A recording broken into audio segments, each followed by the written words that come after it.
Welcome back to the desk. I'm with the NBA guys to break down what has been going on around the league as the All-Star break is getting closer and closer. Now, guys, speaking of the All-Star break, the rosters came out. Some shocking names on, some shocking names off.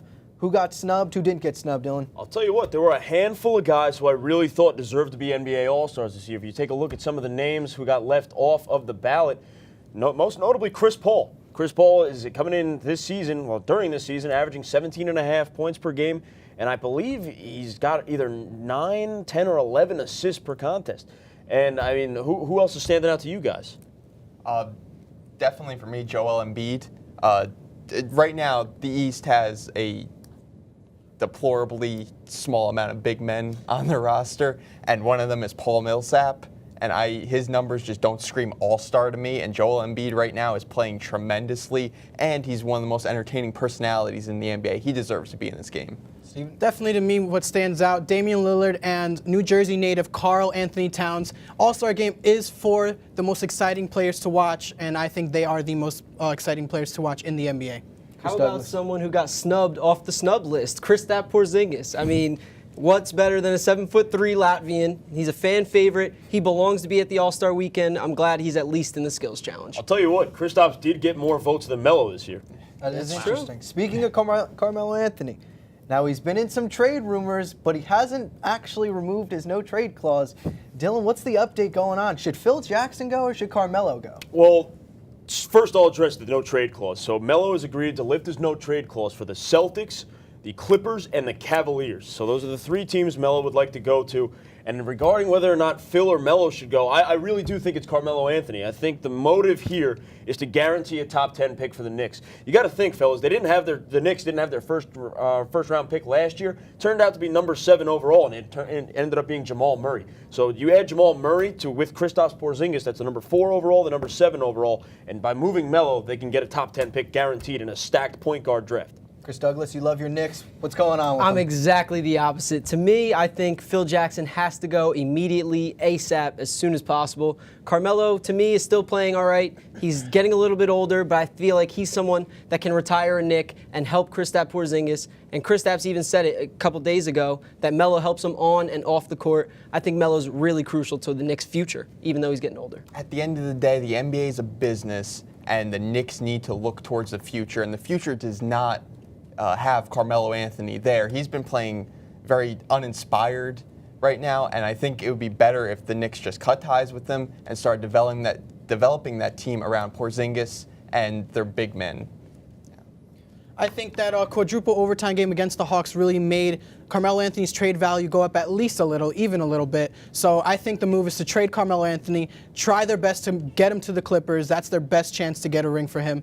And I think Phil Jackson, he's doing a decent job, but he's asking for too much for Carmelo. Well, speaking on that quadruple overtime game, Carmelo Anthony took 46 shots. I believe it was the same game. 46 shots. Porzingis took 17. I have a huge problem with that. Yeah. You know, we got a couple guys saying the Knicks need to trust the process. A couple guys saying they shouldn't trust the process. One team that's in full process mode is the 76ers, who as of late have been the hottest team in the NBA. What has gotten into the Sixers? I'll tell you what, it's Joel Embiid. The emergence of this superstar in the making, Joel Embiid. He's eligible to win Rookie of the Year. He most likely will. He's averaging 20 points per game and 7.8 rebounds per game. The guy's unbelievable, and you pair him up with a defensive big man, Nerlens Noel, and you even throw in Jahlil Okafor. They're a little bit loaded there in the center position. It'll be interesting to see what they do, but, I mean, fellas, they don't even have Ben Simmons yet, and they're actually a decent team this year.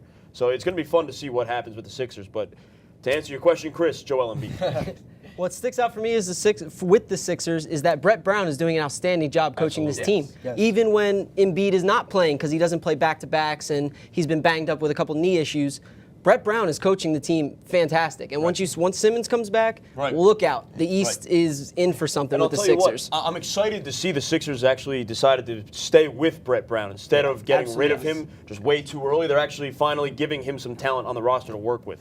Isn't it great when we could talk about a nice, young, hungry team in the East? I love watching this team. From the first day, they played the Cavs one of the first days on ESPN, and they just blew me away. They are hungry. They are a great team. And once Ben Simmons comes back and starts pairing with Joel Embiid, the rest of the East is in for something. Yep. Yeah, I think the whole team has bought into the process. I think they're all playing well together. TJ McConnell, I'm a very big fan of him as their starting point guard. They have some other tools off the bench, but I think they're playing very well. Brett Brown has been getting them together, and they have been playing very well. I like it. Another team that's been in tank mode recently, but all of a sudden, 9 straight wins for my Miami Heat. At one point, only had 11 wins on the season. Now they're kind of creeping towards the playoffs. Any shot they make there, Dylan? I mean, the sky's the limit for the Heat right now, especially in a weak Eastern Conference. There's no reason the Miami Heat shouldn't make the playoffs. I mean, you take a look at the numbers right now. They're on a nine-game win streak. No pun intended. The Heat are red hot right now. Like I just said, they won 9 straight, and they've got 4 quality wins against 4 good teams. They've beaten the Rockets. They've beaten the Bulls, who are a playoff team. They got a lot of talent. They've beaten the Hawks, and they've beaten the Bucks. And I'm forgetting the Warriors. Excuse me. I'm definitely forgetting the Warriors. That's probably the most, as much of a quality win as you could possibly have in the NBA. I mean, the Heat, since Dion Waiters came back, who would have thought Dion Waiters would be a spark plug to send the Heat on a 9-game win streak?